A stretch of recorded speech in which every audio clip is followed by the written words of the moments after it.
तो इस स्ट्रैटेजी के ना दो रूल्स हैं, उसके साथ मैंने डायग्राम बनाया हुआ है। अब इस डायग्राम के बेसिस पे आप कैसे ट्रेड कर सकती हो एक एक चीज को समझाऊंगा। गाइस, इंडेक्स पोर्टफोलियो की तरफ शिफ्ट होना क्यों जरूरी है, स्ट्रैटेजी क्या है उस चीज की, उसको समझते हैं। सबसे पहला क्वेश्चन ये है कि यार इंडेक्स कितने टाइप के होते हैं। दो टाइप के इंडाइसेस होते हैं हमारे पास। पहला होता है बेंचमार्क इंडेक्स। एग्जाम्पल के लिए आपके पास निफ्टी हो गया, सेंसेक्स हो गया। निफ्टी में क्या है, 50 स्टॉक्स आते हैं, बट यहां पे ना कोई भी सेक्टर स्पेसिफिक नहीं है, मल्टीपल सेक्टर के स्टॉक्स हैं। सेंसेक्स के अंदर कितने स्टॉक्स आते हैं, 30 स्टॉक्स आते हैं, ये भी मल्टीपल सेक्टर के स्टॉक्स होते हैं। बट दूसरी कैटेगरी होती है हमारे पास सेक्टोरल इंडाइसेस की। मींस एक पर्टिकुलर सेक्टर का इंडेक्स बना दिया गया है। जैसे कि बैंकिंग सेक्टर है, अगर आपको देखना है आज इंडिया का बैंकिंग सेक्टर कैसा कर रहा है, तो आप सिंपली ना निफ्टी बैंक या फिर बैंक निफ्टी को जाके चेक कर लो, आपको आइडिया लग जाएगा। तो बैंकिंग सेक्टर के लिए कौन सा इंडेक्स है, निफ्टी बैंक है। आईटी सेक्टर के लिए निफ्टी आईटी, ऑटो के लिए निफ्टी ऑटो, फार्मा के लिए निफ्टी फार्मा। तो बेसिकली सेक्टोरल इंडाइसेस का मतलब ही यही है कि एक पर्टिकुलर सेक्टर कैसा परफॉर्म कर रहा है उसका इंडेक्स चेक कर लो। अब ये दो चीजें तो आपने समझी। क्वेश्चन ये है कि स्टॉक्स को हटके इंडेक्स पोर्टफोलियो की तरफ क्यों शिफ्ट होना चाहिए हम लोगों को। बेसिकली जो एक एक स्टॉक है उसको एनालाइज करना इतना इजी नहीं है और वो टाइम टेकिंग टास्क है।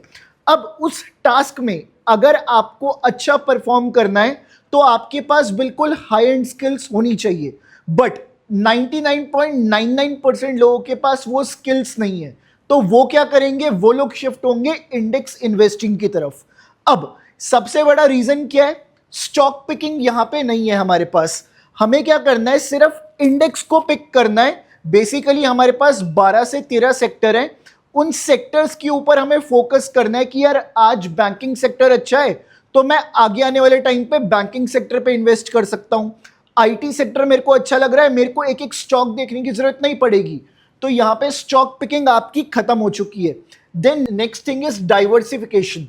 बेसिकली मल्टीपल स्टॉक्स को एक साथ लेना इज डाइवर्सिफिकेशन, या फिर डाइवर्सिफिकेशन मल्टीपल एसेट क्लासेस के अंदर, अदरवाइज आप मल्टीपल सेक्टर्स में भी कर सकते हो। सो यहां पे होता क्या है, मान लो आपने कोई भी दो इंडेक्स में इन्वेस्ट कर दिया। अगर दो इंडेक्स में आपने इन्वेस्ट किया तो ऑटोमेटिकली वो क्या हो गया, सेक्टोरल डाइवर्सिफिकेशन हो गया। एक तरफ बैंकिंग और एक तरफ आईटी, दोनों में इन्वेस्ट कर रहे हो तो सेक्टोरल हो गया। बट अगर आपको एक ही सेक्टर के मल्टीपल स्टॉक्स में इन्वेस्ट करना था तब तो क्या होगा, आपको बहुत ज्यादा टाइम लगेगा। बट अगर आप एक सेक्टर में इन्वेस्ट कर दोगे तो आपका वो टाइम सेव हो जाएगा। तो डाइवर्सिफिकेशन का मीनिंग भी आपको समझ आ गया है।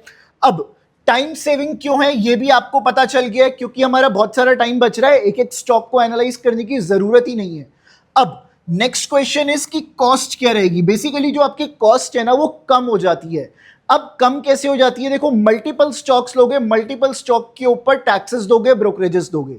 बट अगर आप एक इंडेक्स के अंदर इन्वेस्ट करोगे तो सारी की सारी जो कॉस्ट है वो सिर्फ एक साइड लगेगी आपकी। बेसिकली जो आप मल्टीपल स्टॉक्स में जाते तो वहां पे आपके 100 रुपए लग रहे थे, बट यहां पे आपका काम 10 रुपए में हो जाएगा। तो मतलब आपका एक हैवी कॉस्ट की जो साइड है ना वो आपकी सेव हो रही है।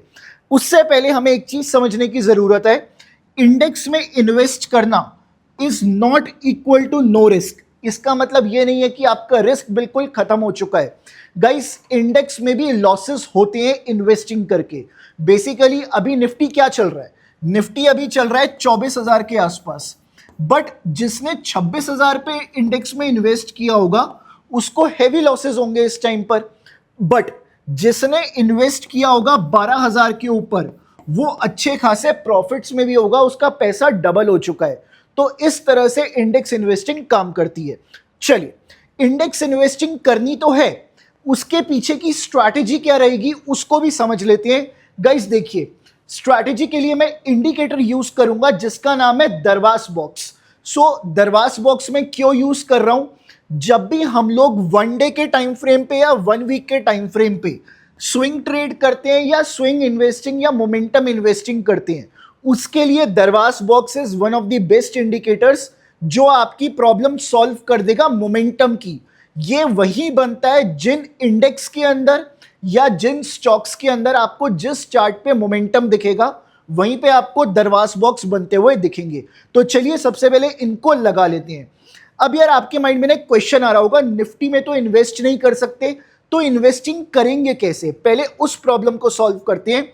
देखिए गाइस, अगर आपको इंडेक्स के अंदर इन्वेस्ट करना है तो आपको क्या करना पड़ेगा? या तो आप ईटीएफ की तरफ जाओ। किसकी तरफ जाओगे? ईटीएफ्स की तरफ जा सकते हो, exchange traded funds.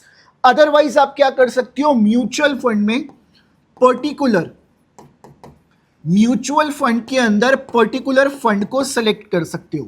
But as हम लोग स्टॉक मार्केट के लोग हैं, हम म्यूचुअल फंड से थोड़ा सा दूर हैं। क्लोज तो है हमारे, बट हम उससे थोड़ा सा दूर हैं। तो हम क्या कर सकते हैं? बेस्ट वेज कि हम लोग ईटीएफ्स के अंदर इन्वेस्ट करें। सो ईटीएफ्स के अंदर इन्वेस्टिंग के लिए हमारे पास ना बहुत सारे क्लासेस होते हैं। लाइक आपके पास अभी निपॉन के बेस्ट ईटीएफ्स हैं, ठीक है। अब निपॉन अपने पीछे क्या यूज करता है? 20 यूज करता है। अगर आपको निफ्टी में इन्वेस्ट करना है तो आप निफ्टी 20 की तरफ जा सकते हो। बैंक निफ्टी में करना है तो बैंक 20 की तरफ जा सकते हो। इवन गोल्ड के अंदर करना है तो गोल्ड 20, सिल्वर के अंदर सिल्वर 20। तो इस तरीके से आप लोग निपॉन की ईटीएफ्स को चूज कर सकते हो।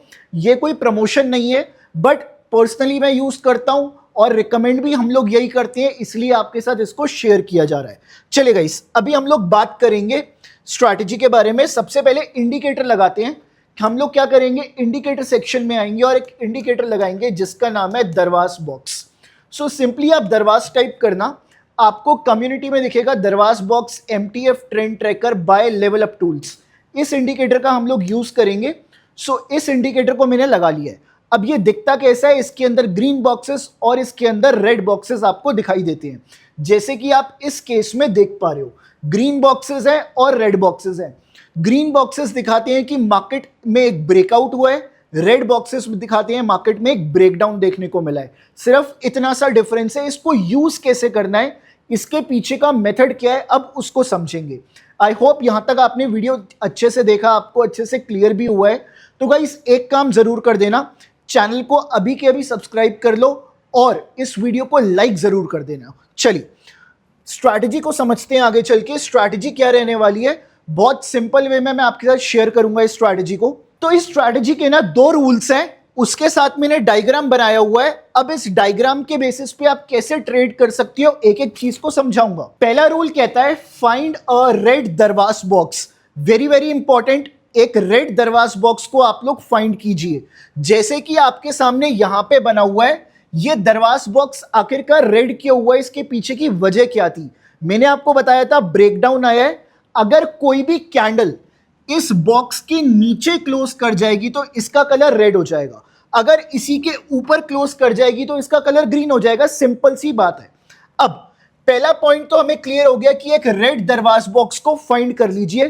कर लिया हमने। उसके बाद next 2 Darvas box must be green.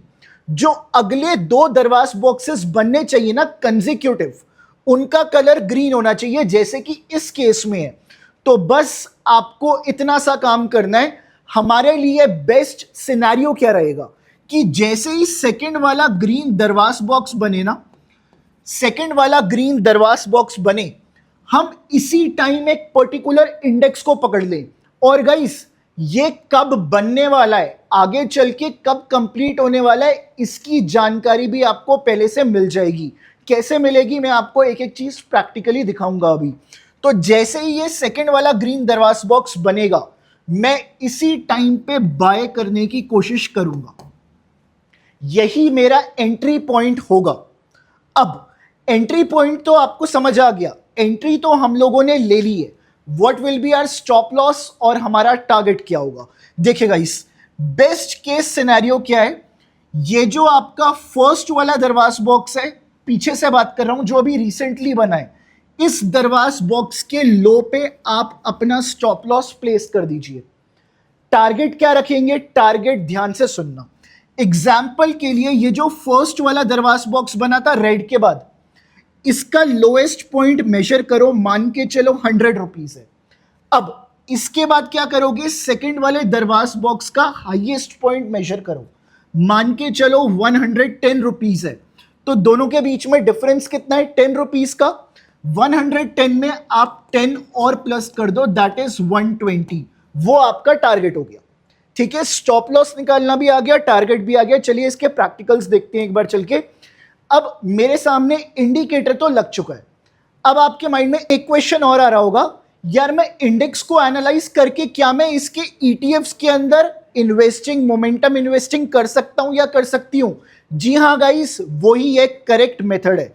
अब समझिए, एक ग्रीन दरवाज बॉक्स तो हमें मिल गया, ठीक है। अब इसके पीछे चेक करो, एक रेड दरवाज बॉक्स बना, इसके बाद एक ग्रीन दरवाज बॉक्स बना, बट इसके बाद एक रेड बन गया। तो ये सिनेरियो मेरे लिए फेल है। इसका मतलब मैं निफ्टी के ईटीएफ में इन्वेस्ट नहीं करूंगा यहां पे। अब समझते हैं हम लोग, पीछे से कोई एग्जाम्पल उठाते हैं, उसके बेसिस पे हम लोग इन्वेस्टिंग करने के लिए चलेंगे। तो देखिएगा, ये आपको पहला एक रेड दरवाज बॉक्स मिला। अब इसके बाद एक ग्रीन दरवाज बॉक्स मिला, आपको ये छोटा सा दिख रहा होगा। छोटे बड़े से हमें फर्क नहीं पड़ता, बस हमें दिखना चाहिए। रेड, ग्रीन, उसके बाद ये एक और ग्रीन दिखा, 2 कंसेक्यूटिव ग्रीन्स हो गए। अब ये दरवाज बॉक्स कंप्लीट कब हुआ होगा?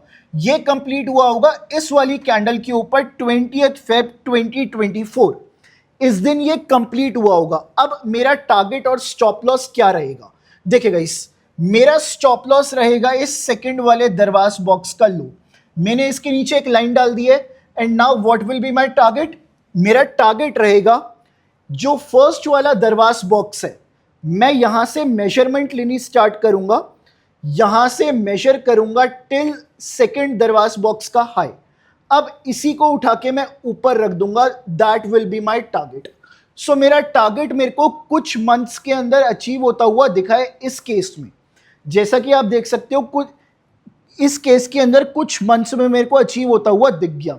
अब गाइस, होगा क्या जब आप लोग बहुत ज्यादा टफ कॉल्स लोगे ना, उस केस के अंदर आपका स्टॉप लॉस यहां पे हिट होता हुआ दिखेगा, बट उस टाइम भी हम लोग बने रह सकते हैं उस इंडेक्स के अंदर। अगर किसी को अपना रिस्क बड़ा करना है, स्ट्रैटेजी गलत नहीं है, आप इस दरवाज बॉक्स के लो का भी स्टॉप लॉस रख सकते हो, बट कभी कभी रिस्क बहुत ज्यादा बड़ा हो जाएगा और आउट ऑफ द हैंड्स भी जा सकता है। तो इसीलिए मैंने यहां पे स्टॉप लॉस को थोड़ा सा टाइट रखा हुआ है। बट अगर आप स्क्वीज नहीं करना चाहते, आप थोड़ा सा वाइड करना चाहते हो, तो आप इसका भी रख सकते हो, जो कि प्रॉपर एक टेक्निकल वे से सही है। अब ये स्ट्रैटेजी तो आपको समझ आ गई है। इस पॉइंट पे मैं करूंगा क्या? जिस दिन ये मेरा ट्रेड बना, देखिएगा ये ट्रेड बनेगा आपका मार्केट बंद होने के बाद, तो इसमें जो एंट्री होगी ना, that will be the next day. ठीक है, नेक्स्ट डे आप सुबह सुबह एंट्री इसमें प्लान कर सकते हो। तो ये आपकी स्ट्रैटेजी है, जिसको मैं चाहता हूं कि आप पहले बैक टेस्ट करो। ठीक है, और अगर आपको ईटीएफ्स के बारे में जानकारी चाहिए, तो आप डिस्क्रिप्शन में लिंक दिया हुआ है, जाके ईटीएफ की वीडियो भी देख सकते हो। तो गाइस, मैं आपसे मिलूंगा अब नेक्स्ट वीडियो के अंदर। टिल देन अपना ध्यान रखें और जल्दी से चैनल को सब्सक्राइब कर लें